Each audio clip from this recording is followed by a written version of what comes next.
Let's move to Philadelphia at Tampa Bay. Strange game that seemed completely done, and then it wasn't done. Bucky Irving is the highest scorer, 25.5 points. Mekari Buka, an insane 70-yard touchdown bomb. Baker Mayfield doing Baker Mayfield stuff all day, lots of highs and lows. But I think one of the big stories out of this game is just the continued struggles of Saquon Barkley to be efficient on the ground. And we heard from Saquon on his early season concerns with the run game. You see a lot of pressure into runs. They're trying to muddy it up. They're doing a good job. That's what happens when you have the year that we have last year and you got a year of tape. We got to do a better job of adjusting to that and having answers to that. And I got to do a better job. The running game always starts with me. And I'm a big believer in that. And when the running game's going good, when the running game going bad, I got to own it. And I just got to be better. But the beauty of it is we're not running the ball too great, and we're 4-0. Pretty incredible that arguably the two least efficient, high-volume running backs or players in the NFL are the past two guys who've won Offensive Player of the Year. Christian McCaffrey, who's like 3 yards per carry, and Saquon Barkley, who's 3.1 yards per carry on the season as well. Yeah, averaging 2.3 yards per carry, as you mentioned, right? He's been under 85 yards from scrimmage in 3 of the 4 games so far this season. And it is so funny, right? And we'll get to the A.J. Brown tweet in a second. But you'd have thought Saquon Barkley lost the game. He's somber, he's sad. They won the game. They're 4-0. This is the Eagles' legacy. They're defending Super Bowl champions with 4-0, and they just seem in perpetual on the edge of crisis at all times. It's like everything's blowing up, but they just win games. Yeah, I mean, the problem here with Saquon, one of the concerns we had last year was listen, last year, he's not involved in the passing game. He gets vultured at the goal line. He needs these long, crazy runs to bolster his production. And last year he got them. This year he's not.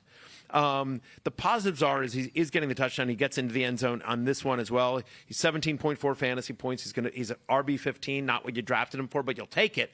Speaking of somebody who has, Derrick Henry on his team, I'd be killing for Saquon Barkley right now. But the fact is not particularly efficient. As you mentioned, if there's a positive here, they are involving him in the passing game more, right? On the season, he's got a 17% target share. The problem is they just don't pass. Yeah, 17% of nothing is still kind of nothing. They're throwing for under 150 yards a game. They had -1 yards of offense in the second half, the Eagles did. Yeah. Jalen Hurts was 0 for 8 in the second half of this game, and yet somehow they still end up winning. I don't know that there's a big takeaway here other than the fact that you hope that they're aware of it and they're going to address it.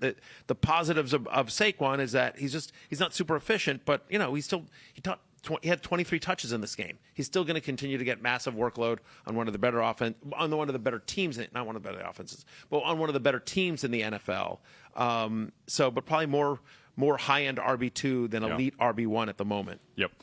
You mentioned that the Eagles do not throw the ball very much. The other players of that affects in a negative way, A.J. Brown and Devontae Smith, who continue after show. A.J. Brown was phenomenal against the Rams, and then just back to really the first couple of weeks for A.J. Brown. And then he sends out a tweet. Our colleague, Dr. Denny Carter, has a very famous tweet. His great legacy. Yes, that is his great legacy. But had a tweet. This is Denny, who basically posted the typical tweet from every position, a quarterback, a running back, wide receiver, and a tight end. And the typical wide receiver quote is something like, that the enemy speaks softly and carries a big knife, or something insane, right? Something cryptic and weird. And of course, A.J. Brown did exactly that for not the first time in his career. I think A.J. Brown's a little bit in on the joke. I think he tweeted basically Denny's tweet. So I think he's kind of in on it now, and he's having a little bit of fun. But still, it's still weird. And it's not good. And he goes because, 2 by the way, for he 7. got 9. But yes, he was 2 of 7 in this game. But he got 9 targets. Yeah, it's just the issue is that Jalen Hurts is not super accurate. How does A.J. Brown have more targets than yards? It's completely ridiculous. That is correct, though. 2 for 7. He had 7 receiving yards and 9 targets.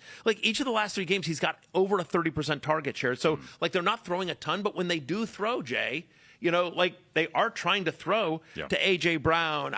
I will say that he, just whatever.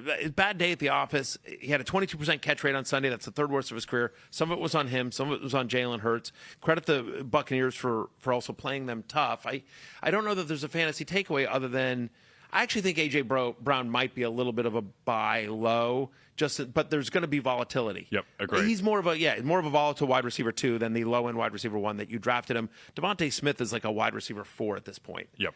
Another guy, and I don't think you can start him going forward until we see some consistency. Which is crazy for a guy who won the Heisman and that was so good in his first couple of years, but just such a low volume offense. Another guy who might be a buy low, Matthew, is Chris Godwin, who did not fill up the box score, traditional stats, but was out there a ton for his first game back from a serious injury, and just that usage forward suggests that there are very good things in Chris Godwin's future. 10 targets, which led the team, a 91% route participation, and they also tried to get it to him deep a few times. He had 4 different targets on deep passes. His average up the target in this one was just south of 15 yards, 14.6. So, like, they're throwing to him deep, and Ibuka had the big game, obviously, but, like, if you're telling me Chris Godwin's out there for 91% of the routes in first game, like, better days are ahead for the Tampa Bay offense and for Chris Godwin, who, if you could somehow acquire because somebody feels like Ibuka has taken over this passing attack, I would 100% do it.